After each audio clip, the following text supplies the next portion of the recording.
تو میری بیوی کو جب میں نے دیکھا تو میری بیوی جو تھی وہ بڑی مطلب حد سے زیادہ رو رہی تھی. تو میں نے پہلے ان سے خیریت دریافت کی. پھر میں نے کہا چلے جی شادی کا پہلا دن ہے، پہلی رات ہے، تو شاید یہ مطلب شائع فیل کر رہی ہیں، شاید اپنے گھر کو مس کر رہی ہے. تو میں نے اس عورت سے پوچھا کہ اپنی بیوی سے پوچھا کہ کیا مسئلہ ہے، آپ کیوں رو رہی ہے؟ تو اس لڑکی نے بتایا کہ میں اگر آپ کو بتاؤں تو مطلب پھر معاملہ صحیح نہیں ہوگا. تو بندے اس کے ہسبینڈ نے بتایا کہ نہیں کوئی مسئلہ نہیں ہے، آپ مجھے بتا دیں اور پھر ہم اس کا اکٹھے حل نکالیں گے. تو اس بیوی نے کہا اپنے ہسبینڈ کو کہ زنا سے میں پریگننٹ ہو گئی ہوں، ٹھیک ہے جی، اور میرا بچہ آنے والا ہے، اور میں نے گھر میں کسی کو نہیں بتایا ہوا ہے کیونکہ میرے ابو جو ہیں وہ سوسائٹی میں بہت معزز بندے ہیں اور ابھی مجھ سے گناہ ہوا ہے لیکن میں ابھی اس کا کچھ نہیں کر سکتی، تو اسی وجہ سے میں رو رہی ہوں. تو اس کا جو ہسبینڈ تھا تو امام کو قصہ سنا رہا تھا کہ میں نے ان کو بتایا کہ کوئی بھی بات نہیں ہے، آپ کو کوئی بھی فکر کرنے کی ضرورت نہیں ہے، میں ہوں آپ کا ساتھ دینے والا. تو شادی کے تیسرے دن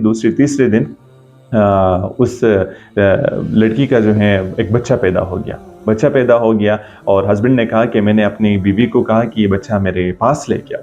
جب میرے پاس لے کے آیا تو میں نے مطلب بچہ بہت پیارا تھا، تو میں نے ایسا کام کیا کہ میں ساری رات جو ہے میں بچہ میرے پاس ہی تھا، ٹھیک ہے، ہمارے پاس ہی تھا، اور صبح جیسے اذان ہو گئی تو میں مسجد میں گیا، ٹھیک ہے جی، اور میں نے اس بچے کو مسجد کے ایک کونے میں رکھ دیا. میں نے مسجد کے کونے میں جیسے وہ رکھ لیا اور نماز پڑھی تو میں نے اپنے آپ کو تھوڑا سا، میں نے کہا میں خبر ہی نہیں ہوں کسی چیز سے، میں ڈائریکٹ مسجد سے نکلنے لگا لیکن تھوڑا آرام سے نکلنے لگا.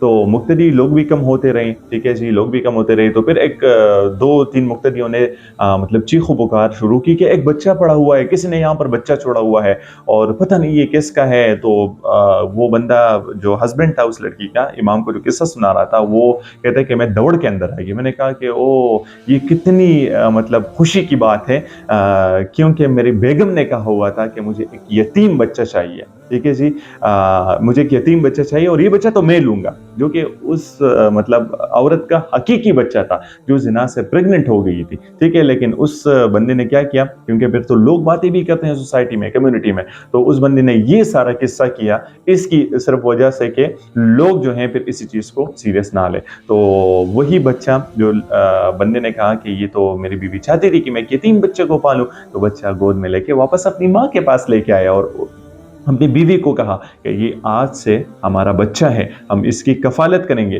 اور اس کے بارے میں کسی کو کچھ نہیں بتاؤں گا، بالکل آپ میری بیوی ہیں، یہ ہمارا بچہ ہے اور بالکل ہم اپنی زندگی صحیح طریقے سے بسر کریں گے. اور وہ دونوں خوشی خوشی اپنی زندگی بسر کرتے رہے.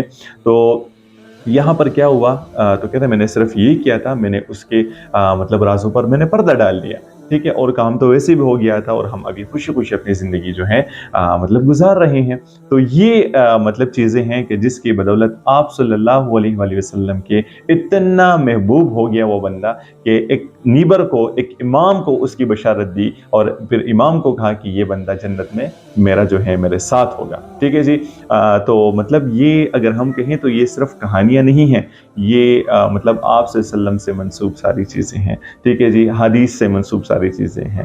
اور مطلب پھر تابعین، تبع تابعین، ہم امام المجتبین ہم آتے ہیں تو وہاں سے ساری منسوب چیزیں ہیں، ٹھیک ہے. تو وہاں سے لے کے یہاں تک ہم اگر اپنی چیزوں پہ فوکس کریں تو مطلب ہماری زندگیاں بھی بڑی پیاری ہیں. لیکن آج کل ہم کیا کرتے ہیں، اپنی اس پر، اپنی ایبوں پر تو ہم پردہ بہت جلدی ڈالتے ہیں اور لوگوں کو کہتے بھی ہیں کہ نہیں اس چیز کو ہم بڑے پازیٹیو طریقے سے آگے اسپریڈ کرتے ہیں، اپنے گناہوں کو بھی بڑے پازیٹیو طریقے سے ہم اسپریڈ کرتے ہیں. لیکن دوسروں میں اگر چھوٹی سی غلطی بھی ہم نے خدا نخواستہ پکڑ لی تو وہ غلطی پھر جو ہے اس بندے کا یا تو موت بن جاتی ہے اور یا بےزتی کا باعث بن جاتی ہے.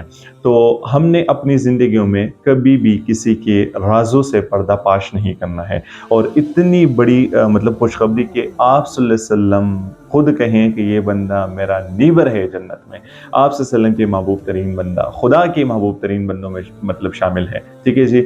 تو ہم بھی لوگوں کے رازوں پر جو ہیں، لوگوں کے رازوں سے، لوگوں کے عیبوں سے، لوگ اگر فار ایگزامپل اکارڈنگ ٹو ہماری اوپینین سے اگر کوئی گناہ کرتا ہے تو ہم بندے کو بے عزت نہ کریں، ہم بندے کو جو ہے لوگوں کے سامنے نہ لے کے آئیں، ہم بندے کے جو ہے کپڑے نہ اتاریں، ہم بندے کی عزت رکھیں. اگر ہم ایک بندے کی عیب پہ ہم پردہ ڈالیں گے تو یقین جانیں اللہ آپ کے کتنے عیبوں پر پردہ ڈالنے والا ہے.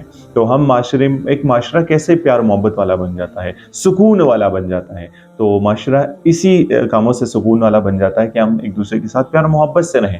تو مطلب آپ ادھر بھی اپنی زندگی اچھے طریقے سے بسر کریں گے, اور جو اللہ کی رحم ہے, جب آپ صلی اللہ علیہ وآلہ وسلم کی ایک کمنی اگر ہمیں چاہیے تو وہ بھی ہمیں نصیب ہوگی. کتنی آسان سی باتیں ہیں, کتنی آسان سی چیزیں ہیں. میرے خیال میں اگر ہم یہ کرتے رہیں تو ہمیں قیامت کا, ہمیں مطلب آخری ٹائم کا ہمیں ٹینشن نہیں ہوگا. ہمیں اللہ کی رحم سے امید ہوگی, کیونکہ دو جہانوں کے مطلب کائنات, ٹھیک ہے جی, کائنات کے مالک, ٹھیک ہے, اس کی آپ قربت میں ہوں گے, ٹھیک ہے جی, اور اس کے محبوب کی آپ قربت میں ہوں گے. تو میرے خیال میں زندگی بہت پیاری ہے, اور میں ہمیشہ اپنے دوستوں کو بھی یہ بات کرتا ہوں کہ زندگی بہت آسان ہے, زندگی بہت پیاری ہے. اور لوگ کہتے ہیں نا کہ اللہ کی رحمت سے کبھی مایوس نہیں ہونا, تو یہ صرف باتوں میں نہیں, ہم گارنٹی کے ساتھ کہہ سکتے ہیں کہ اللہ ہمارے ساتھ رحم کا معاملہ کرے گا اگر ہم مطلب اللہ کی جو بتائی ہوئی چیزیں ہیں, پیغمبر اسلام کی بتائی ہوئی چیزیں ہیں, ٹھیک ہے جی, انبیاء صحابہ کی جو نقش و قدم ہیں, ہم اس حساب سے چلیں. اور بڑی چھوٹی چھوٹی چیزیں ہیں, اپنی زندگی آپ اچھے طریقے سے بسر کریں, لیکن اس ایک پوائنٹ پہ آپ فوکس کریں کہ کسی کی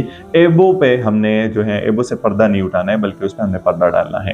تو زندگی میں بہت زیادہ خوش رہیں. پاکستان زندہ باد. اللہ حافظ.